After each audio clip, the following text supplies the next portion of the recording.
창립기념주일을 맞아서 칭찬받는 교회라는 제목으로 하나님 말씀 전하려고 합니다. 자, 여기 농부 아저씨가 있습니다. 농부는 셋으로 나누는데 하농, 중농, 상농으로 나눈다 그래요.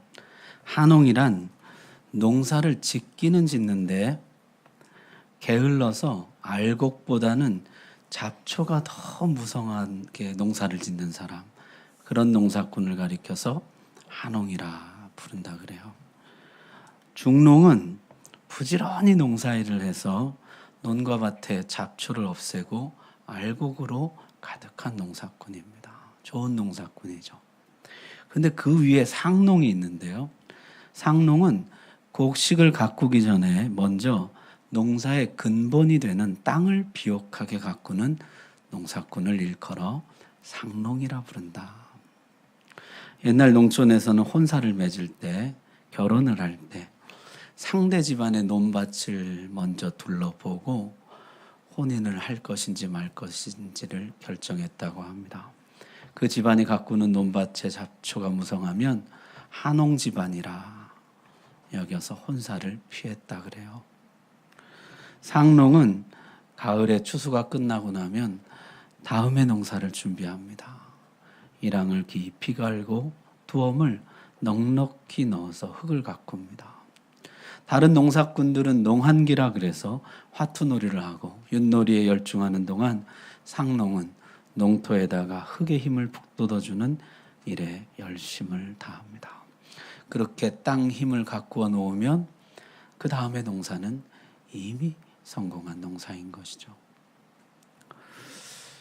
공부하는 학자도 그렇습니다.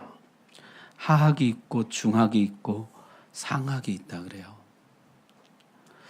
하학은요, 학문을 익히되 자기의 입신 출세 부귀 영달에만 급급한 사람입니다.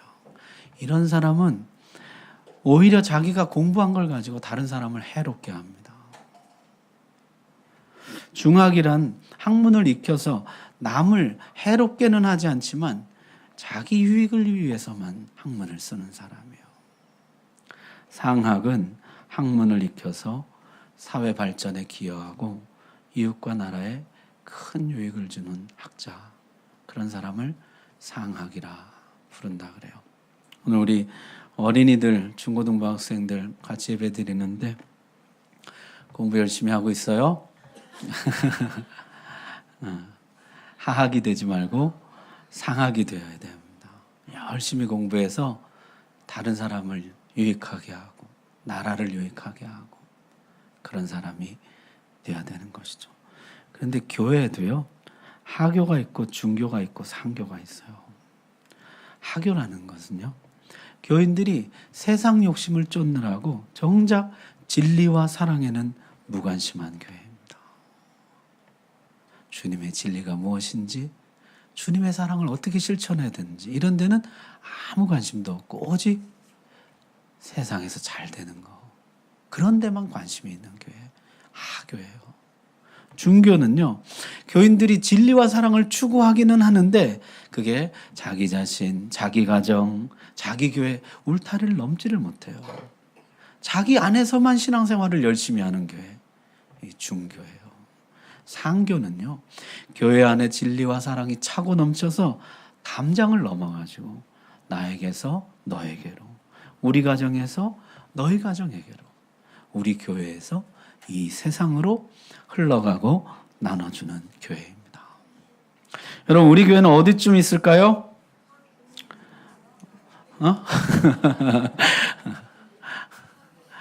제가 담임 목사 입장으로 볼 때는 상교라고 말하면 좋겠지만 중교에서 상교 그 사이 어디쯤 있지 않을까, 그런 생각을 하게 됩니다. 오늘 우리 교회 창립 기념주일인데요, 교회를 세우시고 인도해 주신 하나님께 감사하고 우리 교회가 사랑과 진리가 충만해서 이 사랑과 진리가 우리의 담을 넘어서 이웃 지역사회로 온 세상으로 흘러가고 나눠주는 좋은 교회, 상교 되기를 주의 이름으로 축복합니다. 요한계시록에는 7교회가 나오는데요, 주님이 각 교회들마다 칭찬도 하고 책망도 해요.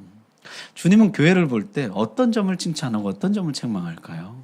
우리가 볼 때는 야, 저 교회는 이런 점이 좋아, 저 교회는 이런 점이 나빠 그러지만 주님이 보실 때는 야, 이 교회는 이런 점이 좋아, 이 교회는 이런 걸 잘못하고 있구나. 주님은 뭐라고 말씀하실까? 오늘 간단하게 그걸 좀 살펴보려고 그래요. 자, 첫 번째는 에베소 교회입니다. 칭찬 뭘까요? 한번 읽어봅시다. 시작. 가짜를 드러낸 것. 진짜가 있고 가짜가 있어요. 알곡이 있고 가라지가 있어요.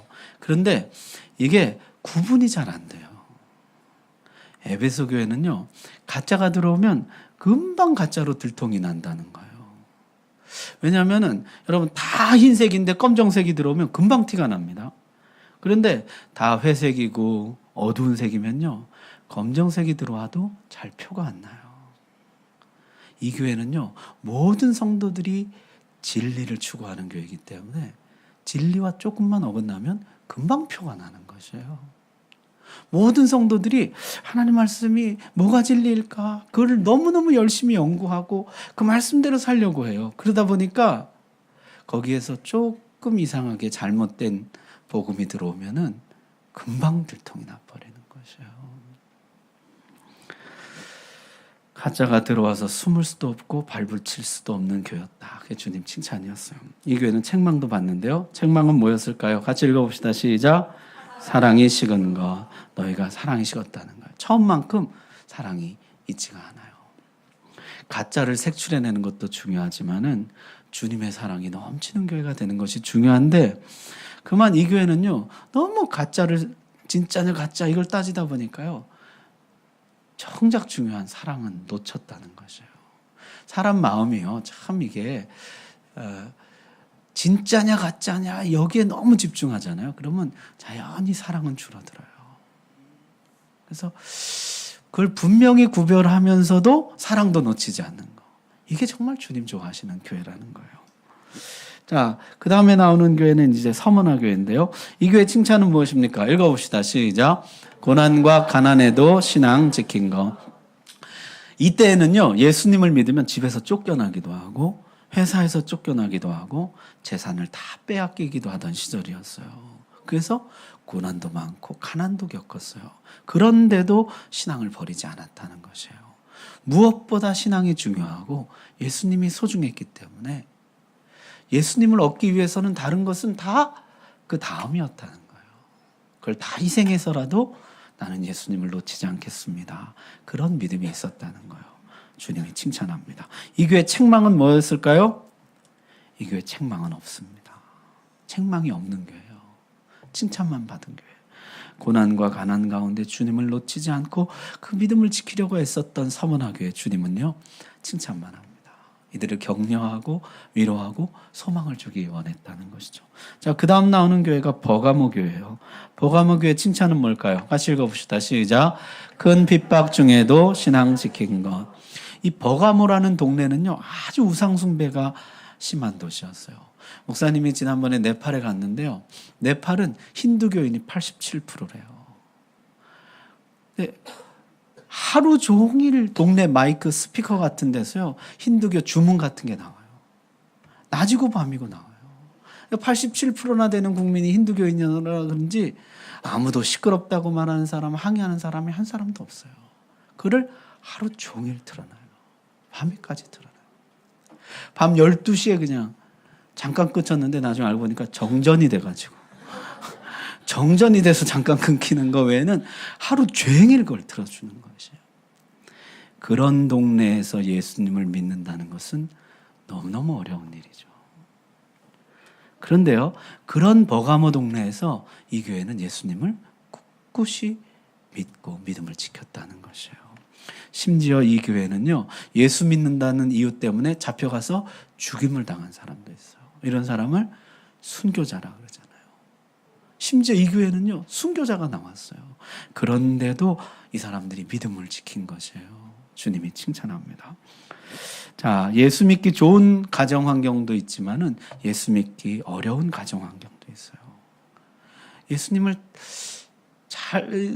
믿음이 3대째, 4대째 돼서 부모님도 믿고 할아버지도 믿고 그래서 잘 예수 믿기가 좋은 그런 가정도 있지만은 아무도 안 믿는 집에서 혼자 신앙생활하는 그런 사람도 있어요. 주님이 칭찬하고 위로하시는 것이죠. 자, 이 교회는 근데 책망을 받은 것이 있어요. 뭐냐면은 책망 한번 읽어볼까요? 시작. 발람의 교훈, 니골라당의 교훈. 이 교회에 발람의 교훈과 니골라당의 교훈이 들어왔는데 그를 이 교회가 아까 에베소 교회처럼 가짜를 분별해내서 쫓아내질 않고 그걸 잘 받아들였다는 거예요. 그래서 섞이게 됩니다. 이 발람이라는 사람은요, 구약에 나오는데 선지자였는데 하나님이 가지 말라는데 가요. 하나님이 저주하지 말라는데 저주를 하려고 4번이나 시도를 해요. 저주하려고 손을 들고 입을 열면은 축복이 나오고, 저주하려고 기도하려고 그러면 축복이 나오고, 그거를 4번이나 반복해요. 왜 그랬냐면 그 모압 왕이 돈과 자리를 약속했어요. 저주만 해주면은 돈을 주고 자리를 주겠다. 그러니까 하나님이 분명히 그 전날 밤에 가지 말라 그랬어요. 그리고 계속해서 저주 대신 축복이 나오면서 그게 하나님 뜻이 아닌 것을 알려줬어요. 그럼에도 불구하고 이 발람이라는 사람은 돈 욕심 때문에, 그 자리 욕심 때문에 끝내 하나님을 거역하고 가지 말라는 길을 굳이 가가지고 저주하지 말라는 걸 굳이 저주하려다가 나중에 죽게 돼요. 이게 발람의 교훈이에요. 교회 안에 예수님보다, 믿음보다, 복음보다 더 중요한 게 생기기 시작하는 거예요. 그게 뭐냐면 돈이고 자리고 성공이에요. 돈을 얻기 위해서는 예수님도 버리고, 자리를 얻기 위해서는 믿음도 버리고, 성공하기 위해서는 신앙도 버리고, 이런 교훈이 교회 안에 들어왔어요. 근데 이 교회가 그를 받아들였다는 거예요. 니골라라는 사람은요, 거짓 복음을 전했던 사람인데, 이 사람은 그 당시 영지주의라는 이단이 있었어요. 영지가 뭐냐면은 영적인 지식이라는 거예요. 영적인 지식이 따로 있어요. 예수 믿는 것만 가지고는 천국에 못 가고 구원을 못 받고 영지를 가져야 돼요. 비밀 지식을 가져야 돼요. 영적 지식, 비밀 지식. 이걸 가져야만 천국에 갈 수 있는데, 이 비밀 지식은 어떻게 갔냐면은 자기들 무리에 들어가야 돼요. 그 패거리에 들어가야 돼요. 그 안에서만 전수되는 지식이에요. 그래서 그냥 교회 나오고 예수님 믿고 이거 갖고는 천국 못 가고 그 패거리에 들어가서 비밀 지식을 전수받아야만 천국에 간다. 이게 니골라당의 교훈이에요. 근데 그런 사람들이 교회 안에 들어왔는데 교회가 그걸 받아들였다는 것이에요. 너무 환경이 어려워서 그랬는지 버가모 교회는 신앙은 버리지 않았는데요, 그만 혼합되고 말았습니다. 발람의 복음, 니골라당의 복음이 들어와서 섞여버렸어요. 오직 예수님, 오직 복음, 이 믿음을 잃어버리게 됐어요. 자, 그게 책망이죠. 자, 그 다음에 나오는 교회가 이제 두아디라 교회라는 교회예요. 자, 그 칭찬 한번 읽어봅시다. 시작. 자라가는 것, 내 사업과 사랑과 믿음과 섬김과 인내가 점점 많아진다. 네가 갈수록 점점점 자라가고 있구나, 성장하고 있구나, 성숙되어 가고 있구나, 칭찬하시는 것이죠. 우리 아이가요, 안 자란다 그러면 그것보다 더 부모에게 걱정되는 일은 없어요. 예수님도 그 키가 자라고 지혜가 자라나셨다 그랬는데, 오늘 우리 영유아바 아기들, 우리 초등부 어린이들, 우리 중고등부 학생들, 중고등부 학생들은 다 컸나요? 우리 무럭무럭 자라나기를 주의 이름으로 축복합니다. 아이들만 아니고 어른도 자라야 돼요. 교회도 자라야 돼요. 주님은 이 교회가 자라나고 있다고 칭찬해요. 너희 교회가 점점 자라나고 있구나, 그렇게 칭찬합니다. 자, 이 교회는 책망도 받았는데 그 책망 뭐냐면 같이 읽어봅시다. 시작. 이세벨의 용나. 이세벨은요, 간음의 상징, 음란의 상징이에요. 이 사람은 음녀라고 불리우는 사람이에요. 그래서 이 교회 안에요, 성적인 부도덕이 있었다는 것이에요. 자, 우리 어린이들이 있는데요, 엄마 아빠가 한 사람만, 엄마 아빠만 좋아해야 돼요? 다른 남자를 좋아해도 돼요? 관심이 없어요, 우리 어린이들이. 우리 중고등학생쯤 돼야 이게. 자, 결혼한 사람이 아내 남편만 사랑해야 돼요? 다른 남자 여자 사랑해도 돼요? 안 돼요. 이제야 좀. 근데 이 교회 안에 그런 일들이 일어났다는 거예요. 교회가 모든 일에 깨끗해야 되지만 무엇보다 성적으로 깨끗해야 됩니다. 이게 마귀가요, 교회를 무너뜨리는 중요한 통로 무기 중에 하나예요. 그래서 성경에 보게 되면 뭐라고 말씀했냐면, 교회 안에 나이든 남자 어른은 아버지를 대하듯이 하고, 젊은 남자는 형제를 대하듯이 하고, 나이든 여자 어른은 어머니에게 하듯이 하고, 젊은 여성은 깨끗한 마음으로 자매에게 하듯 하라. 그렇게 가르칩니다. 교회 안에서 남녀 관계는요, 이래야 돼요. 그렇지 않고 성적인 관계가 형성되면은 교회 안에 문제가 생깁니다. 성적인 관계는 이런 것이에요. 제가 여러분을 보는데 제가 목사의 눈빛인지 이게 남성의 눈빛인지 저도 알고 제 눈빛을 받는 분도 알아요. 제가 남성의 눈빛으로 우리 교회 여성들을 바라보잖아요. 그게 성적인 관계를 형성하는 것이에요. 우리 옆사람과 손을 잡는데 이게 교인의 손길인지 남성의 손길인지 서로 안다니까요. 이것을 스스로 그런 관계가 형성되지 않도록 하는 것이에요. 교회 안에서 스스로 결혼 정년기에 있는 청년들은 예외입니다. 거기는 열심히 교제하고 교회 안에서는요. 성적인 관계가 형성되지 않도록 부부 외에는 성적인 관계가 어떤 경우에도 형성되지 않도록 하는 것이 중요한 것이에요. 그렇지 않으면 마귀가 교회 틈타요. 교회가 그렇게 해서 2000년 교회 역사에 그렇게 무너진 교회가 수도 없이 많이 있어요. 수도 없이. 자, 그 다음 4대 교회라는 교회입니다. 이 교회는요. 칭찬이 뭐가 있을까요? 없어요. 칭찬할 게 아무것도 없는 교회예요. 너무너무 안타깝죠. 주님이 칭찬하려고 해도 칭찬할 게 아무것도 없는 교회예요. 우리가 이런 교회는 되지 말아야 되겠어요. 책망은 있습니다. 받은 책망은 뭘까요? 읽어봅시다. 시작. 형식적인 신앙. 네가 살았다는 이름은 가졌으나 실상은 죽은 자니라. 신자라는 이름만 가졌을 뿐 실제 예수님을 믿지 않아요. 예배를 드리는데 주님을 만나지 못해요. 은혜 받지 못해요. 네 불씨가 꺼져가고 있다. 다 꺼지기 전에 일어나라. 4대 교회 주신 책망이에요. 자, 그 다음에 빌라델피아 교회. 칭찬 읽어봅시다. 시작. 작은 능력 가지고도 신앙 지킨 것. 큰 능력을 가진 사람이 있고 큰 능력을 가진 교회가 있어요. 이런 것이죠. 예를 들면 기도만 하면 뭐 응답이 되고 하나님 앞에 마음으로 생각만 해도 하나님이 그냥 주시고 무슨 일만 하면 잘 되고 열매가 맺고 우리 학생들로 말하면 공부도 잘하고 운동도 잘하고 친구도 많고 하나님께 마음에 원하는 건 하나님 다 들어주는 이런 사람 이런 교회는 어쩌면 신앙생활하고 믿음 지키기 좋을 수가 있죠. 반면에 적은 능력 가진 사람이 있어요. 기도해도 응답도 잘 안 되고 무슨 일을 해도 열매도 별로 없고 잘 안 되고 이 적은 능력 하나님이 나를 도와주는지 안 도와주는지 내가 잘 모르겠을 만큼 정말 적은 능력을 가진 사람 그런 교회 그런데 믿음을 지켰다는 거예요. 주님이 엄청 기뻐하셨다는 것입니다. 이 교회는 책망이 무엇일까요? 책망이 없어요. 빌라델피아 교회는 주님이 책망을 하지 않습니다. 자, 그러고 보면 우리 주님이 너무 좋으세요.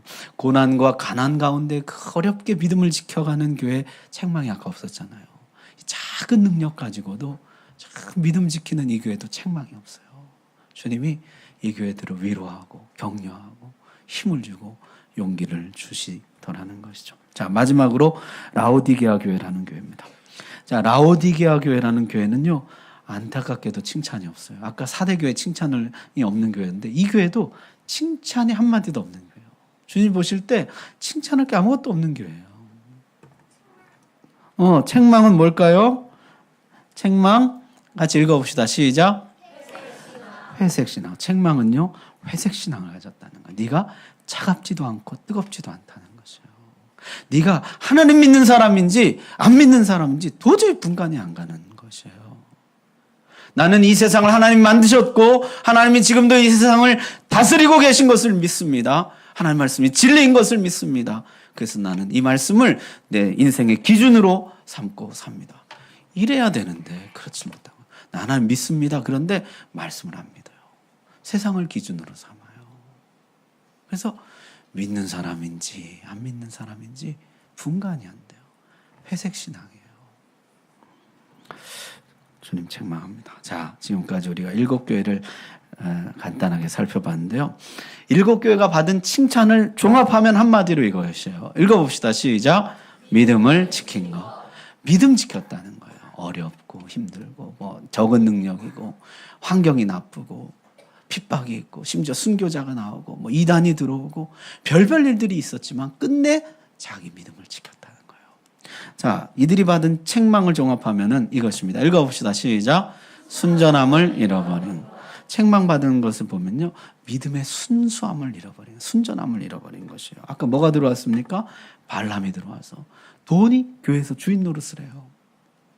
그 다음에 니골라당이 들어왔어요. 비밀 결사가 있어요. 그들만의 패거리가 있어요. 거기 들어가야 구원을 받고 비밀 지식을 전수받고 예수 믿는 것만 갖고는 안 돼요. 그 다음에 이세벨이 들어와서 교회 안에 음란이 막 일어나는 거예요. 성도들끼리 서로 순전하게 주님을 섬기고, 아까 나왔잖아요. 아버지에게 하든 어머니에게 하든 형제에게 하든 누이에게 하든 깨끗한 마음으로 섬겨야 되는데 교회 안에 자꾸 지저분한 생각들, 그런 관계들이 막 생기는 것이에요. 순전한 믿음을 놓쳐버린 것입니다. 거기에 이제 회색신앙 뭐 이런 것이죠. 자, 그렇다면은 우리가 이제 창립 33주년을 맞는데 우리 교회가 나아갈 길은 무엇일까요? 같이 한번 읽어봅시다. 시작. 순전한 믿음. 이것이 이제 우리가 나아갈 길이에요. 7교회 칭찬과 책망을 종합해 보면은 칭찬은 믿음을 지켰다는 것이고 책망은 순전함을 잃어버렸다는 것이거든요. 그러니까 이걸 종합해 볼 때 주님이 교회에 정말 원하시는 것은 순전한 믿음을 지키고 가꾸고 키워 나가는 것입니다.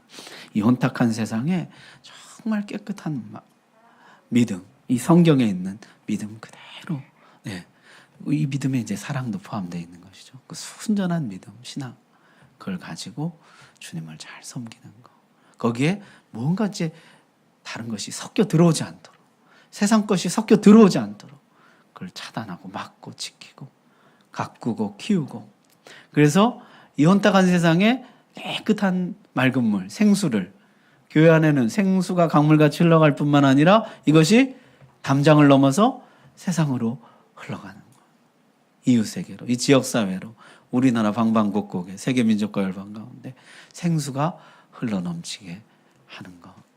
그것이 정말 주님이 우리 교회에 원하시는 일이라. 그런 교회 되기를 주의 이름으로 축복합니다. 기도하겠습니다.